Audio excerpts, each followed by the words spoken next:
What's up, everybody, and welcome back to the Virzi Effect podcast show. My name is Paul Virzi. You guys listening to episode 634. I am, oh my God.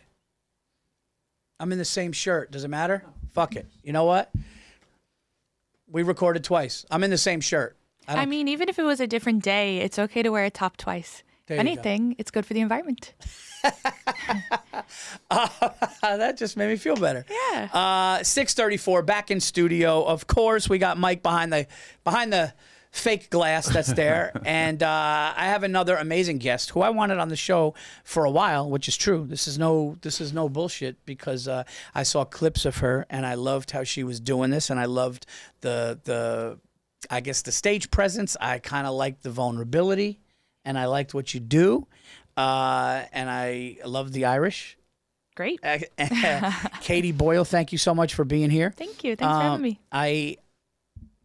I saw clips of you probably starting like from the New York Comedy Club, because I love those guys. And I saw clips maybe like 2 years ago, and I started to watch you. And I was just like, man. And then you just kind of like were talking about the comparisons from Ireland, like your country, to here. And then I just started watching you just be funnier and funnier and be vulnerable. And I think you're great. So that's why I wanted you on the show. That's why I actually asked them. So usually, right? Usually when you do pods, they're like, hey, who should you have on the thing? And people are like, oh, well, try this. Oh, this person's great. You should have this person. And then I was just like, hey, what's going on with Katie Boyle? Can we get her on the show? So Thanks. I appreciate it. Yeah. Yeah. And I'm sorry that we were late today. Oh, no, it's fine. I just... Are you one of those? You hold a grudge? No, I'd actually already forgotten about it. Okay. I was trying to be as... like direct as possible, because when I came in, you guys were like chatting, and I kind of texted, and I was like, I know that when people go podcasts are going late, but that I will be leaving at 1 p.m. I was just being direct, and that's very European of me. No, I love that. You're like, why are they talking? I'm like, come on, let's wrap this up. Let's go. We could blame the last guest. No, I'm blaming you, because she didn't know. As soon as I told her I've been here early, she was like, oh my God, let me go. It was like girl talk already. She goes, I'm blaming you. That's what I love about Europeans. Like, you guys just, especially Irish, you guys are just, it's a little, I don't want to say lack of emotion, but a hidden, the Irish, it's a hidden emotion a little bit. Like, you guys are sweet people, nice people, but like the real emotion on the inside don't really seep out. Is that a fair? No, that's fair. Yeah. I was thinking when you were saying about holding a grudge, I would say Irish people don't hold a grudge unless you're British. We will never let that go. It didn't even affect me, and I'm like, the Brits. It's because the Irish are straightforward, and then once they get it out, that's it. They get it out, they say it. Where like I'm Sicilian and Greek, unfortunately, I have like if you just showed up late, if you just showed late and didn't call or say anything, and then you were like, oh, hey, I'm sorry, I would be there, but I'd be like, yeah, she's late, she doesn't care. She's got, and then I would just be like, oh, Katie Boyle, funny, you like her, but I mean, she's always late. Yeah. How long have you been here? It'll be 10 years this month. Wow. Yeah, in like a week, I think. Did you do stand-up in Ireland, or did you just start it here? Yeah. And you came for that? No. But I started like pretty much when I moved, but I didn't come for that, no. What did you come to America for? What was do art. Like art? Fine art, yeah. Like paint? No, I used to do installation art back in Ireland, but when I came here, it's just a different world. Because you have rich people that we don't have in Ireland, and everybody is more like accessible, so art isn't just... It still is like a little bit like it's easier to understand if you have a friend in the art world or you've been to college, of course, because sometimes it takes like a bit. Okay. But here it's different. It's elite. It's like that art museum I worked in, all the other interns were from like rich parents, and I've never met people like that. It was like meeting people from the moon. We don't have wealth like that in Ireland. Wow. And they were just very like, I just didn't relate to them, and I couldn't, and they just had all this money so they could work for free for 50 hours. Like, I can't work for free for 50 hours. I did, and I nearly wasn't able to survive here. Wow. So then you were just like cursing out these people and you got funny? Like, you were just gonna, like, what did you do? Did you just like, were you just go back to your apartment and just be like... No, I was working every other like moment that I had free in a bar. And I didn't continue on with the internship afterwards, and there was the Creek in the Cave was across the street from the art venue. Got you. And that was it. I just went over, and they let an audience member tell a joke, and I did that. But other than that, I never wanted to before, but I just was like, okay, I'll try this. Is something different. Wow. So you were just in the audience, and they were like, does anybody want to tell a joke? No, it was a specific, I can't say that word, show. I forget the comic's name. His name's Justin something. Okay. He's like a lecturer in New Jersey, but he had this show where audience members at the end could go up and tell a joke for a competition. But when I did that, he said it was usually only open micers. And he was like, oh, you should do this. And then I just started doing it. And I started running a show like a month later. But in my internship, they had done a lot of like art events and stuff like that. So it was kind of easy to transition into a comedy show. Sort of. Oh, so but you went there knowing what you were going into as far as when you were told a joke. When you went no, into I had show? been to the show before just with friends, and I had been like, oh, that'd be kind of nice to get up. But when I did that night, I didn't necessarily tell a joke. I just told a story that was kind of funny. Okay. And that was it. And then you got like a bug? Like yeah, because he gave me like me, and they did like a clap thing to see who wins, and me and another open micer did like equally. So he gave us both drink tokens, but he was like, that other guy does open mics, like you don't do open mics, so you should do open mics. You've never done this before. Yeah. That's awesome. That had to feel good. I think so. Yeah, of course. Yeah, but I didn't know what I was getting myself into. Right, because you didn't have any like that's kind of crazy, because I feel like everybody else kind of goes into it knowing. And I don't think a lot of people accidentally get into comedy like that. I don't feel like that, right, Mike? Like that would be. I just feel like when I did it, it was like, all right, I'm going to an open mic. I'm trying this. Yeah. This can go bad or this could not, but I'm just gonna go and I'm gonna try this. Where like you do hear some stories like yours where you're just like. It kind of, I'm not going to say fell into your lap, but in a way kind of just fell into, like you were just like, all right, I told the story, and then all of a sudden the story does well. Mm-hmm. And then they're like, oh, by the way, you kind of were at the same level as this or open micer. Yeah. And you never even did it before, and then you kind of started that way. That's kind of cool too, because it's like, hey, you might be good at this without you even thinking about it. Me, I dreamed of it. You know what I mean? I dreamed of it. My dad took me to see Eddie Murphy. My dad took me to see Rodney and all that. I dreamed of getting on stage and doing that, getting good at it, and having people know me and have a following of me being a funny person. But to just work across the street from a place, coming to do art here, and then all of a sudden falling into this is pretty amazing. Yeah, I feel like I was really lucky in one way, because I didn't have any expectations, and then I just automatically had like my own voice, if that makes sense, because I didn't have anybody to copy, because I'd never watched stand-up. Yeah. So I was just telling stories, and they were like, okay. And then I like bought a book, because I was like, I don't even know what a joke is. So I bought some book that explained what a joke is, and I was like, okay.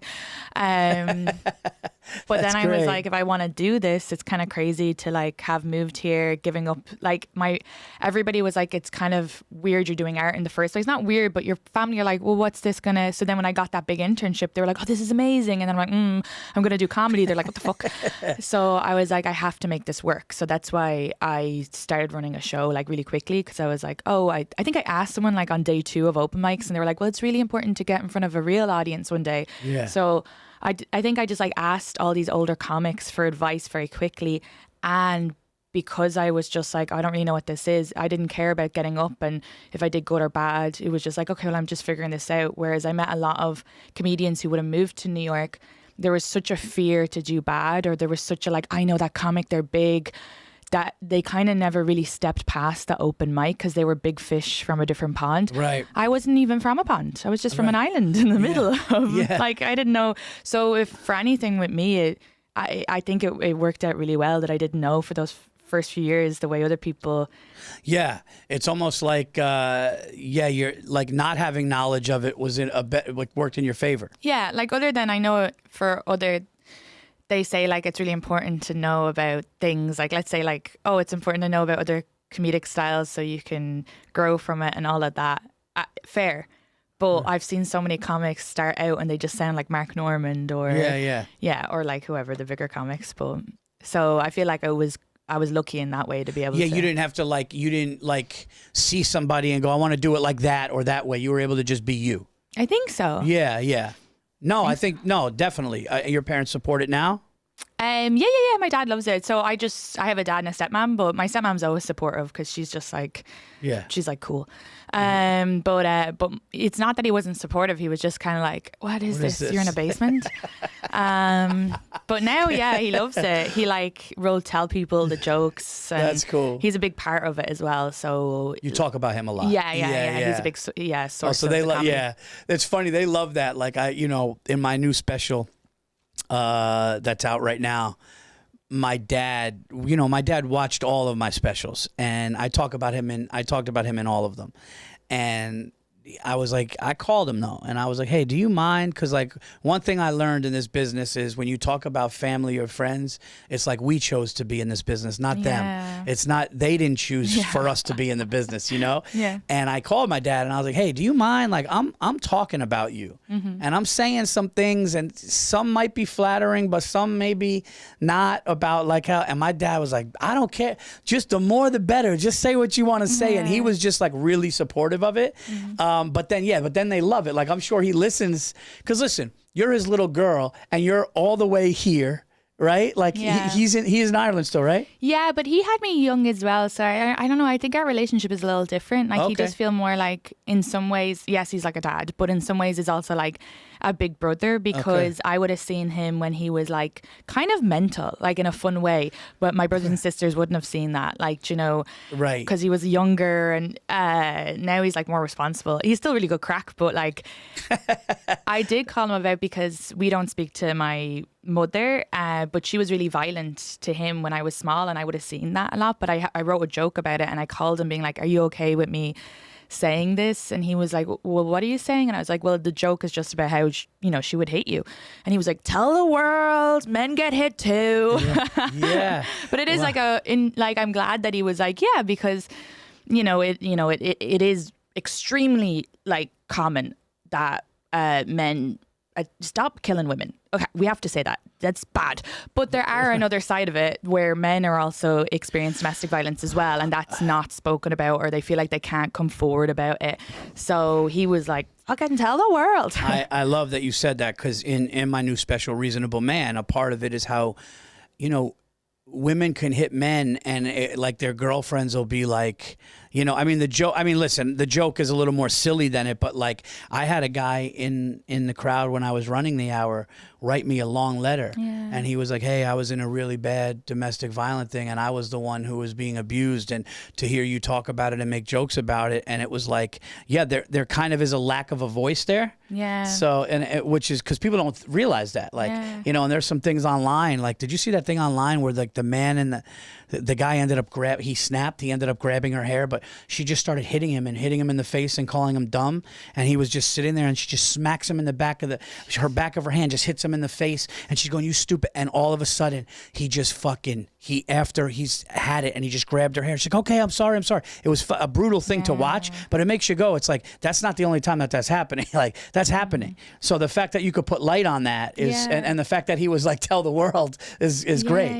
No, 100%. Yeah, I do think, I'm a little bit obsessed with DV, because I do think there was just a case in Ireland that they put through for coercive control, which is the first time, but I think that happens a lot. And then that incident, I didn't see that, but pushing someone, being I would have seen when I was small, my mother pushing him, being hit me, and he never did, but I think that's why he left, because he was probably this is just this is, at what point do you snap?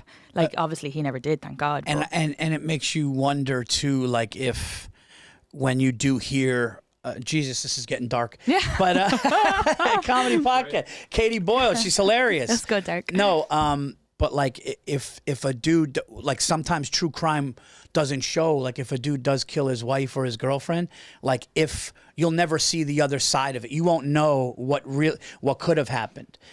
If he didn't do that to him, because it's almost and I also feel men feel weird. I think a man feels a little weird to say, my wife hits me or my girlfriend hits me. I think that's a very, maybe they feel, what is it, demasculine? I don't know.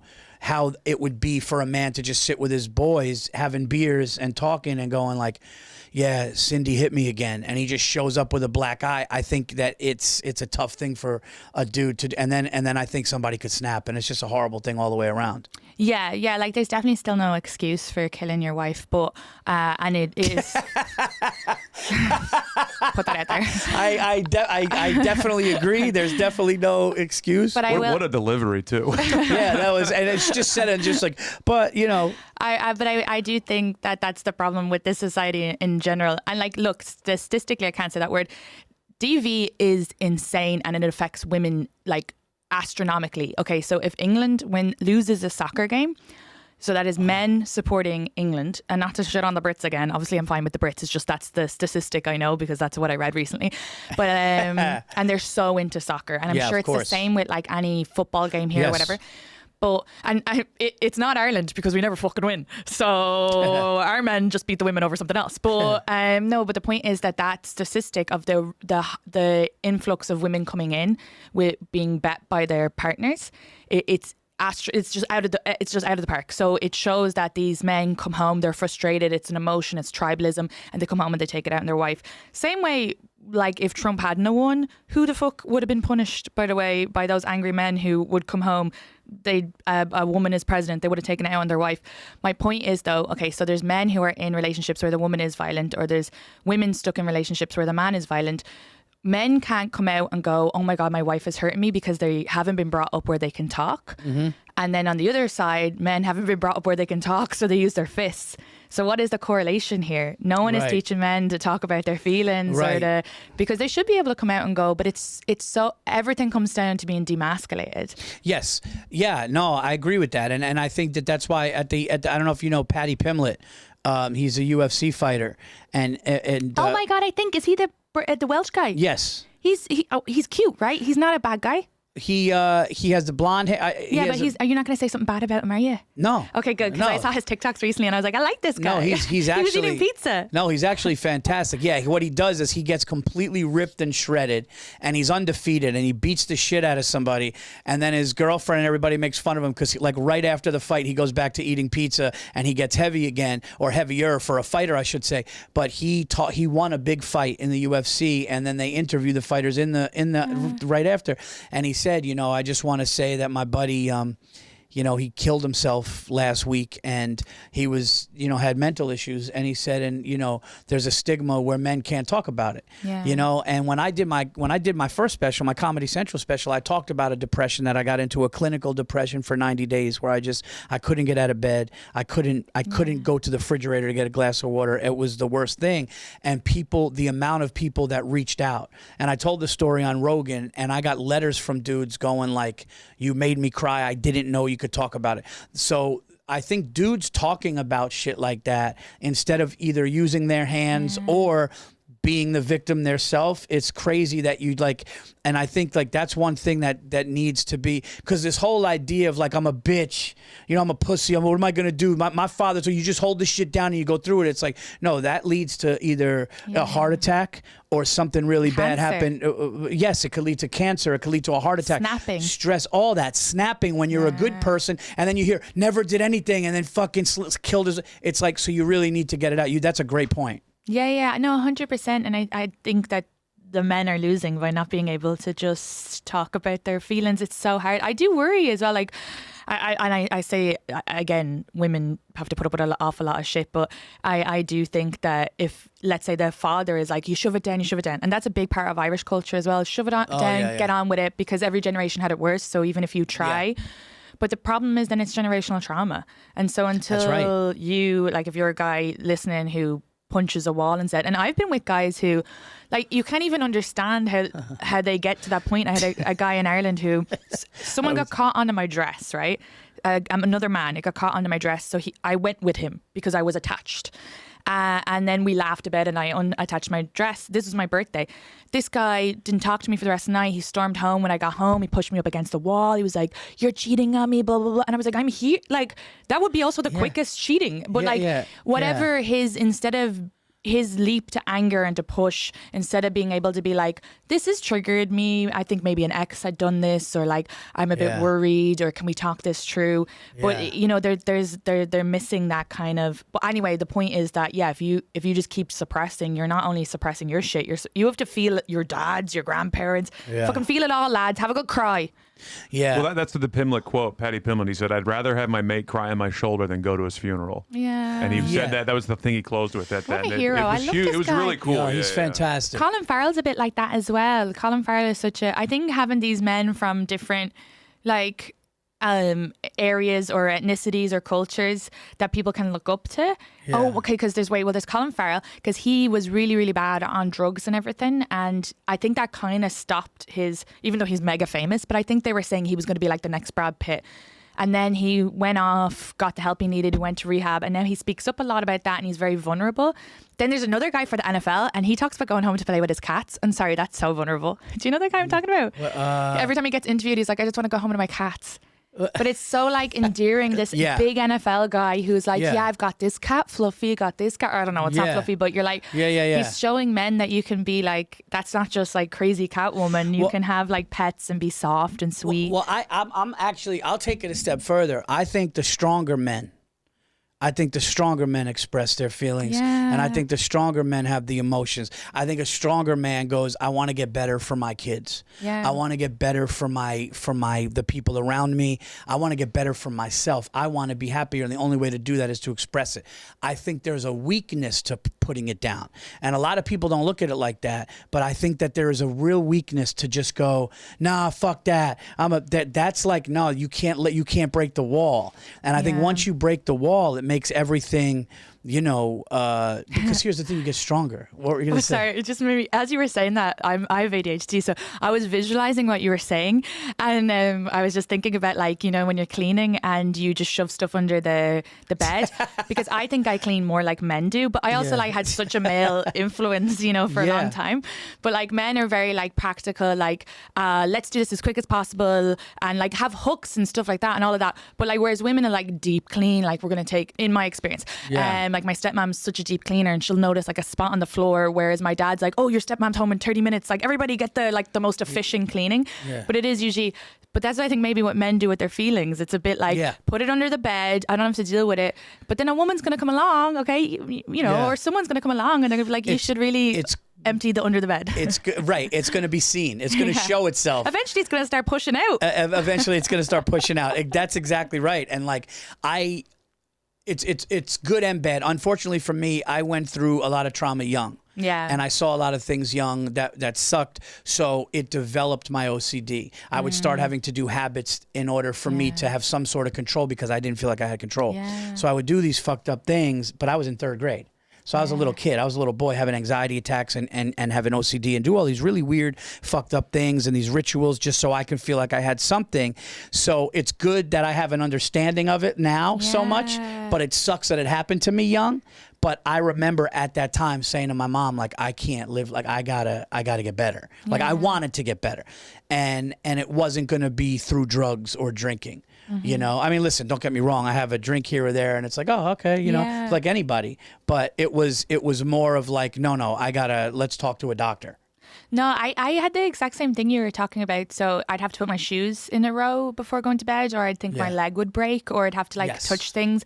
Couldn't stand on the lines as a kid, all these things, but again, it was all control. I still have certain elements of it, like I have to kiss my cross even though I'm not religious. It's just that, okay, so if you can't find wood, if you touch wood, then the bad thing won't happen. But if you can't find wood, then I have my cross, and Jesus' cross was wood, even though I'm not religious. It's so stupid. But you just have your coping mechanism. But you were saying about wanting to get better, control. What did you say that made me think about this? You were saying... I wanted to get better. Your mother control... Oh, I can't remember. Yeah, I think my OCD made me... Oh, I knew what I was going to say. No, I drank. You drank? Yeah, from 13 to until I moved here. And the only reason why I stopped drinking here seriously was because something bad happened. And I was like, oh, now I don't have control of a situation and it was a bad thing with a man. Boo.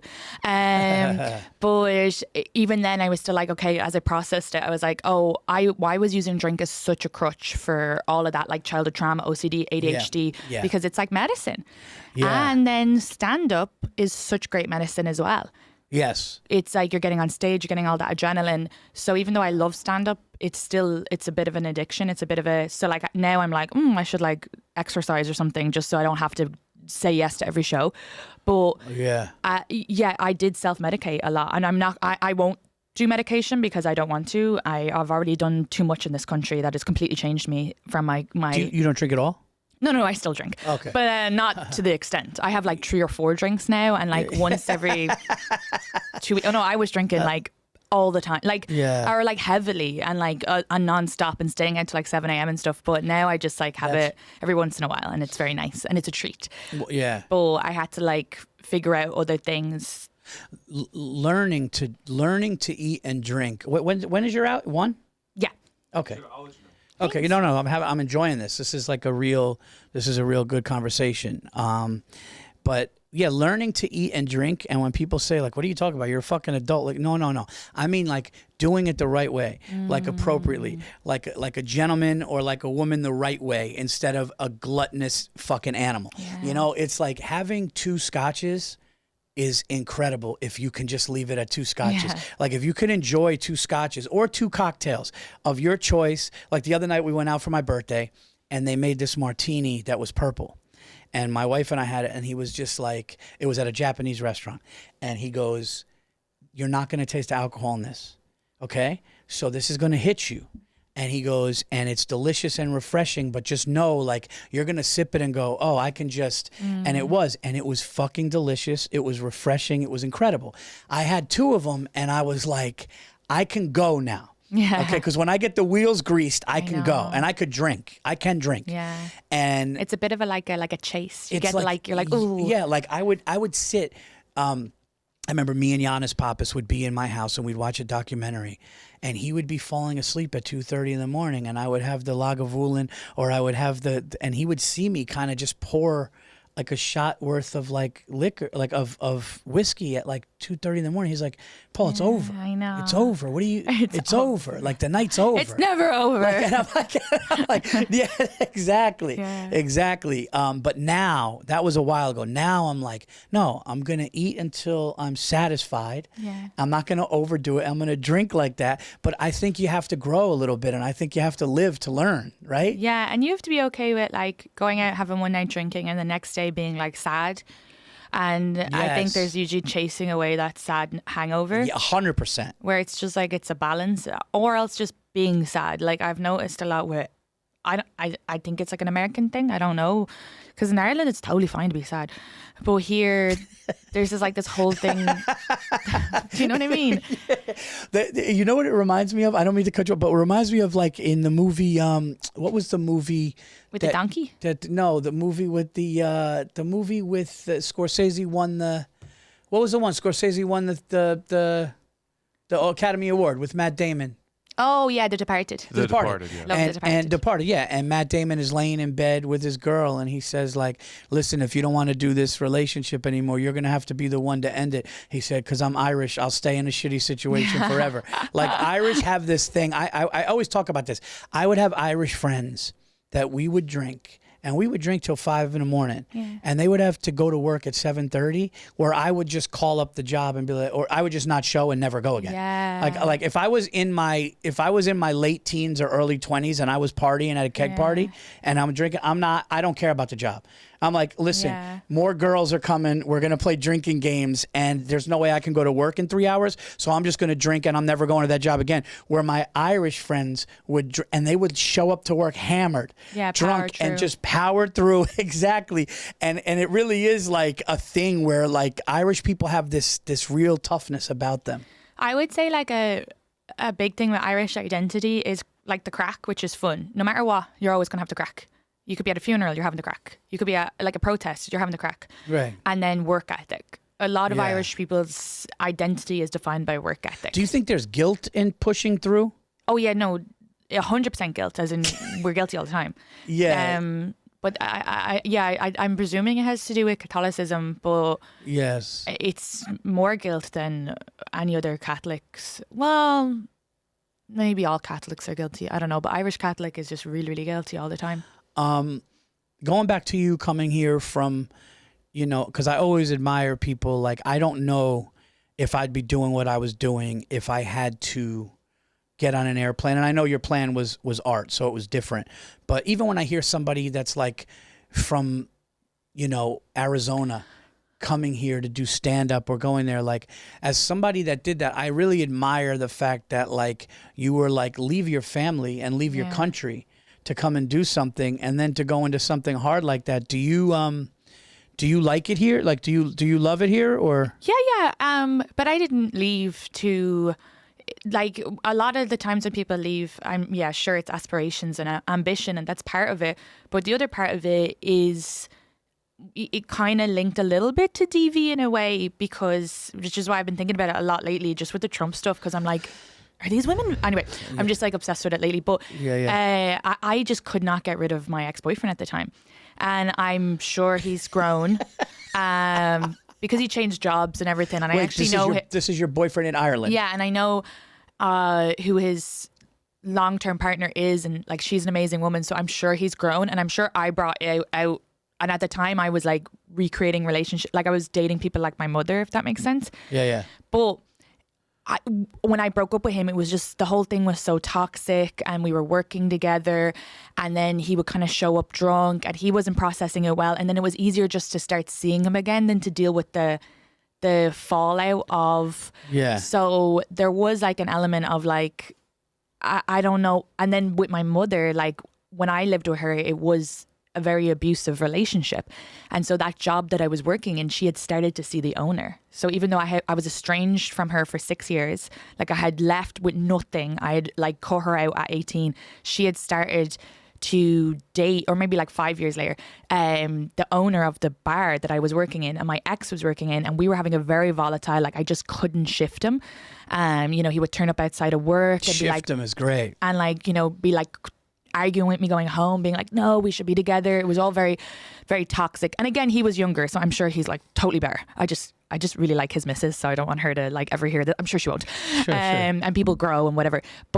And then with my mother dating the guy, and she would like be dry humping him like at 2 p.m. on a Tuesday while I'd be picking up glasses, and people didn't know we were related.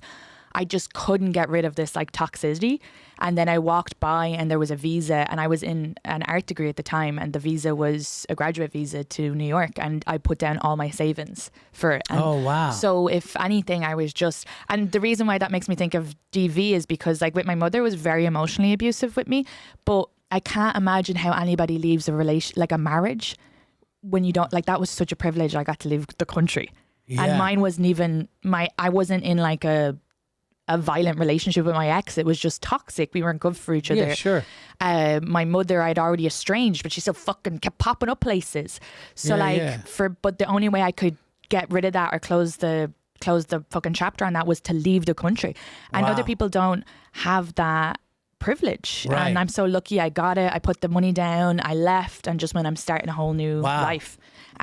So that's why I've been thinking about that a lot lately, because I was like, how do these women or men who are in these marriages, you just can't get out. And if you're connected via bank or anyway, so that's why I was fleeing. I was not processing. I was like, I was shoving it down, and I'll deal with this later in a different country. And you just, so it was almost like an escape for you. Yeah. It was definitely the shove it down and move on, just over an ocean. That's amazing. Like you were like, all right, this is my out away from all of this.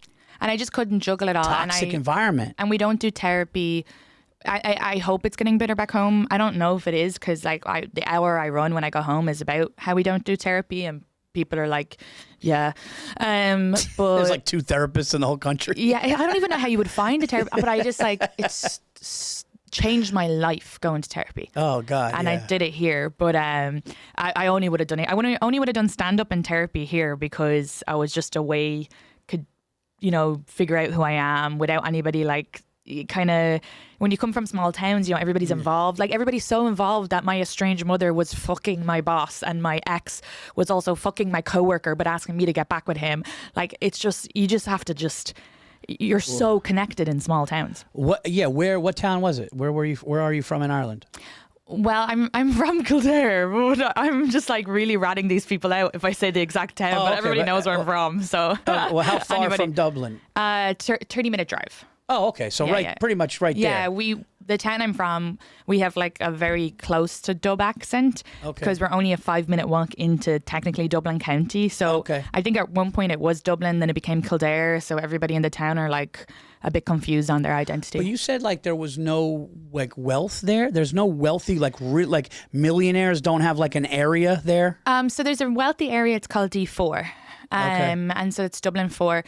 And that would be wealthy. But even when you meet people like that, it's in such Irish culture that you don't talk about wealth. You always be humble. They don't flaunt it. You don't flaunt it. Like if you even met, in my experience, and if I'd ever met anybody who had wealth, I wouldn't have known about it growing up. And I'd never been to D4. I'm such an idiot. Okay, I'll tell you why. So to me, D4 was this magical place that I'd never heard of. Okay. Right. Or not that I've never heard of, but I didn't know where to pinpoint it. It would be just something when you're younger, you're like, oh, you got Dubes, which these are these rich shoes. You'd be like, what are you from D4? Like it'd be just like a little, but our area was just, no one was rich. And so then when I moved over here and I met these people who come from like, I don't know, like fucking castles, like Greenwich, Connecticut or whatever, guarded area where they have their own policemen within the, what? This is crazy. Yeah. So, and just like an insane amount of wealth. Like that's not, that no one in Ireland has that much, not even Bono. He lives in fucking Spain most of the time. So, which is crazy because I think he does that just so he doesn't have to pay taxes, which is like, come on, just pay taxes. That's mental. But I was saying this on a podcast when I was back in Ireland. She was asking me about why did I come, and I was saying like how it was so crazy, the wealth. And I was like, I know about D4, but I don't even know where it is. And we were kind of talking about it, but at the start of the podcast, I had said I'm staying in Sandymount right now. And my boyfriend lives in Sandymount. He has an apartment there. And at the end of staying there, so this is like a week after the podcast, I was looking at his mail and I was like, why does it say D4? He goes, because I live in D4. And I was like, oh my God, is Sandymount in D4? And he was like, yeah. And I was like, I'm so embarrassed. I literally went on an Irish podcast being like, I'm staying in Sandymount. And then 10 minutes later, like D4 people, I don't know where the fuck they are. They're so rich. And that's where he's from? No, he's not. He's from. That's where he lives. He's from where we're from. And he's now just successful. And he just bought an apartment there. But I'm going to sound like the biggest idiot on that. That's like being like, oh, Greenwich, Connecticut, like where is that? So anyway, I'm staying in Greenwich. Like I didn't even. You didn't realize that it was the same place? Yeah. And he was saying to me, because he was like, oh, it's so safe here, you know, like even walking at night, I never feel scared. And I was like, yeah, because they're walking away from you. They're scared when they see you. Yeah, you know? yeah. Like we were literally in one of the restaurants there and it was so fancy and they gave us a dish and we started eating it and we were like, oh, it's lovely. And then they pulled it away. They're like, sorry, we gave you the wrong dish. We had ordered venison and they'd given us a vegetarian dish and we were like, this deer is lovely. This isn't gamey at all. I was like, they're going to not let us into this town anymore. Yeah. They're like, who are these fucking trash? This is your current boyfriend? Mm-hmm, yeah. But he's there. Yeah, we grew up together. Okay. But we got together the start of the summer. So we're doing long distance. But I've been back like a lot. I had a month's tour there and I've been back for 2 weeks and he's been over and he's coming over tomorrow as well.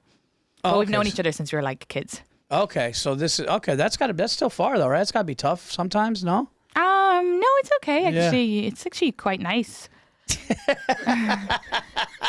Just because then when we see each other, you're just like on top of each other, you're spending all this time, it's so great, but then and you're prioritizing that, but then the 2 or 3 weeks where we haven't been together, like he works a lot, he's doing his thing, so it's like you just do your work and then like I'm taking off this weekend when he comes, but like if we were both living here, would I take a week on off shows? Maybe not. Right.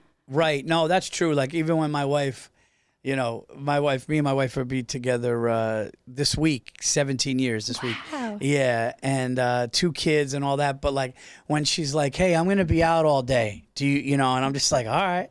Like, yeah. I'm like, yeah, no. That's a healthy relationship. No, definitely, because you need that. It's like no matter how much time you need that, you need your space. You need to feel and like you said, when he comes to New York or you go there, you guys probably are inseparable the whole time. Yeah. And then all of a sudden you get to come home and you kind of be able to focus. And there's really not too many distractions when you're working on like your sets or work or anything that you're doing. There's no like distraction because you know that time comes and it's almost like, as you guys call it, holiday, right? Yeah, that's your exactly. And plus he's like. Has been, on and on. Well, he's been following me for a long time, but because we've known each other since we were younger, he knows all about my mother. I didn't even have to explain that, which was hard to explain to American ex here, who sometimes people just don't understand that. They can't even understand a woman being the violent or the oppressor. Yeah. So they're like, your mother? She gave birth to you? And I'm like, well, she was only in labor for 30 minutes, so I wouldn't even call that a fucking birth. But it's so nice being with someone who already has that. Plus, as well, he's chill with like an independent woman, and he's been to therapy twice for a man in Ireland. Fucking hit the jackpot. For a man and in has Ireland. an apartment in Dublin. Not that that's why I'm with him. I didn't know about the apartment. But still, that's a bonus. That's great. Apparently in D4. Look at me up in the world. Look, a successful guy, and he's going to therapy in Ireland. There you go. He's gone. He's gone. Okay, it's not this. You're like, let's not get crazy. No, I mean, It's if not you a wanted to regular go thing. again, I think though, like that's the other problem with maybe therapy in the States is I know friends who go forever. Yeah. But I think it's good to go for a part and then go into the world and see how the skills, and then go back if it's not working. But I don't know about this forever, because then you're kind of like looking for shit to talk about. Right. You know, it needs to be like, it's almost like a dosage. It It's depends, like, I guess, on the mental health issues, though. Yeah, like there are some people that need therapy twice a week for the rest of their life. You're right, actually. That are nuts, and you're like, they fucking need it. Go. And then there's people that like look at it like, okay, the prescription's over. Yeah. And you know, and sometimes the therapist will go, I don't think you need to come anymore. Mine did that to me. Yeah, like, you're okay now. Let's go out there. If things happen, here's my number. And that's kind of healthy, because then they're basically going, no, you understand that it's trauma. You understand where it stems from. You've taken the steps. Now go out into the world and see where you are, where your mental capacity is. But before we wrap this up, I just wanted to say, like, when I saw you on stage, what I said at the beginning of the show, I meant you almost have this thing where it's like, you could tell that you're from far away, but you're just being honest and vulnerable about what you're seeing here. And that kind of translates in the jokes, and I think that that's why people kind of have a natural gravitation towards you, and it comes through because there's just an honesty there, which is fucking awesome, and that means you're ahead of the game already. How long have you been doing it? 9 years. Yeah. It was 9 years in August. Yeah, I mean, you're right there. Thanks. Yeah. Yeah. It's funny because when I did my special, I was only 7 years in the first special, and now I just recorded the second one, so it was just past 9 years. But a lot of people would have been like, don't do it until you're 10 years in, blah, blah, blah, blah. But I was kind of like, I don't even care if this isn't the best version of me as a stand-up. This is the body material. I'm done with this material. I want to move on to something else. Sure. I'm going to put this out here. I don't want to be harping on about the same shit. Anyway, I always feel like you're never ready for what you do. And I'm so glad I did do it, because now they'll watch this and be like, oh my God, she's grown, look, in the last 2 years. And then in 2 years when I do another one, they'll look at that and be like, oh, yeah. this weird. That is the weird thing about the American style of comedy, that it's meant to be like a certain amount of time. You don't take in for like what age or what they've been through or have they traveled. Growth. People grow at different. Some people probably shouldn't do something for 20 years. Yeah. But all that to be said, it's okay if it's not the best. You're growing, and well, it's true. And I think the Irish comedy does that more. That's why I'm glad I had the Irish influence, because they do an hour every year. Yeah. It doesn't matter, and it doesn't matter if you're 2 or 3 years in. The whole thing is to like get an hour. It might not go on anything, but like tour with that, grow, and then they bring an hour to Fringe every year. But they're constantly. It's more like about just. It doesn't need to be like this 10 years of the best quality, which I understand like works here as well. But I was thinking about it, and I was like, I'm glad that I didn't take people's advice and I just did your own thing. Yeah. Well, you could tell that's you know, your cadence about you kind of has that, like, you're just going to do what you do, and I love that, and that's why I wanted you on the show. And thank you for being on the show. And guys, everybody, thank you for being here, and check her out, Katie Boyle. Check out her special. Her special's out now, right? My first special, it's on YouTube. What's it called? It's called I'll Do It Myself. There you go. Yeah. I'll Do It Myself on YouTube. Katie Boyle. Check her out. You have any dates you want to plug? If there's anybody in Ireland, I'm going to be in Cork and Limerick over the Christmas working out my new hour. So I actually have fans in Ireland that are waiting for me to go there, because we did good. We sold out London and then added a show, and people are like, well, when the fuck are you coming to Ireland? So check her out there. Amazing. Where did you do in London? I did 21 Soho. Okay, I don't know. Soho 21, yeah. It's like it was amazing. We did it. A lot of American comics, when they go to London for the first time, that's the venue that they do. A couple hundred. We added a show. It was really, really amazing. I got to get out to Ireland too. But dude, you'll love it. I'll be in Seattle as well. I forgot that in January. Yeah, you have like where your dates are? Oh yeah, Katie Boyle Comic. KatieBoyleComic.com. Yeah, because I have Chicago and a bunch of stuff in the new year. Yeah. Yes, and guys, check out Reasonable Man. It just hit 100,000 very quickly, which I'm very, very excited about. And check out paulvirzi.com for all of my dates, Bone to Pick podcast, Anything Better, and of course the Virzi Effect. Like and subscribe. Get it where you get all your podcasts, iTunes, Spotify. Leave comments, rate, and review the show. And I will see you next week. Thank you for being here. Thank you.